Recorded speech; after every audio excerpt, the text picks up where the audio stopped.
ফিলিস্তিনের গাজা উপত্যকায় চলমান ইসরায়েলি হামলা ও গণহত্যার প্রতিবাদে বাংলাদেশের রাষ্ট্রীয়ভাবে ইসরায়েলের পণ্য নিষিদ্ধের দাবি জানানো হয়েছে।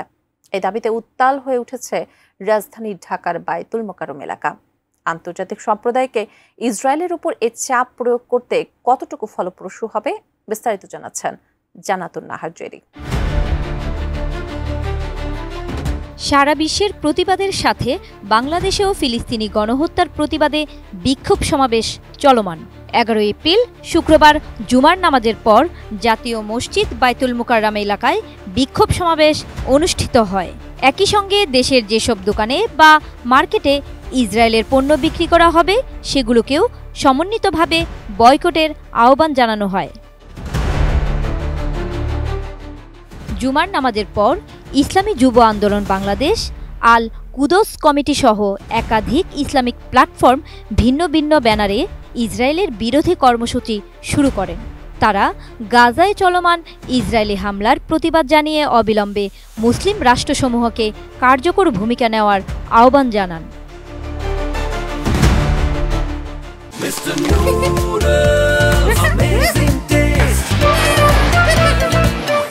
ইসলামী যুব আন্দোলন ঢাকা মহানগর উত্তর এবং দক্ষিণের উদ্যোগে আয়োজিত বিক্ষোভ মিছিলে বক্তারা বলেন, ইসরায়েলের আগ্রাসন মানবতার বিরুদ্ধে একটি যুদ্ধ।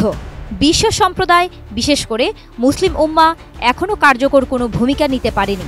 বাংলাদেশের উচিত ইসরায়েলের পণ্য সম্পূর্ণভাবে নিষিদ্ধ করা এবং পররাষ্ট্রনীতিতে কঠোর বার্তা দেওয়া। সংগঠনটির নেতারা বলছে, ইসরায়েল আজ যে বর্বরতা চালাচ্ছে তা পুরো মুসলিম উম্মাহর বিরুদ্ধে যুদ্ধ। ফিলিস্তিনের সেই যুদ্ধকে থামানোর জন্য কেন সৌদি আরব ভূমিকা নেয় না? এখনো পর্যন্ত ডোনাল্ড ট্রাম্প এবং তার মিত্র শক্তি বেনিয়ামিন নেতানিয়াহু, তোমরা যদি মানুষ হয়ে থাকো, সারা পৃথিবীকে আজকে দেখো যেভাবে উত্তপ্ত হয়ে উঠেছে। এই আগ্নেয়গিরির লাভায় তোমরা জলে যাবে। বাংলাদেশের মানুষ ইতিমধ্যে ইসরায়েলি পণ্য বর্জন করেছে।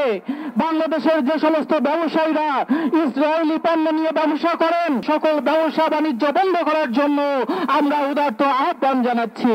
বিশ্ব সন্ত্রাসীরা গাজার নিরীহ নারী, শিশু, অসহায় মানুষদেরকে দিনের পর দিন নির্মমভাবে হত্যা করে যাচ্ছে। আমরা এর তীব্র নিন্দা এবং প্রতিবাদ জানাই।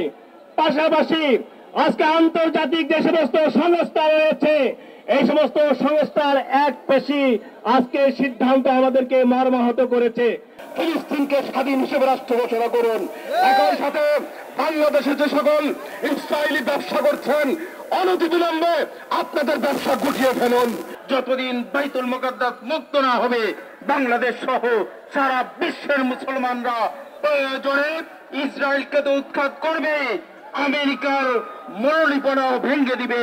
এরপরেও এই যুদ্ধ বন্ধ করতে হবে এবং ফিলিস্তিন মুক্ত করতে হবে, বাইতুল মুকাদ্দাস মুক্ত করতে হবে, তাহলেই আমাদের এই বিক্ষোভ থামবে।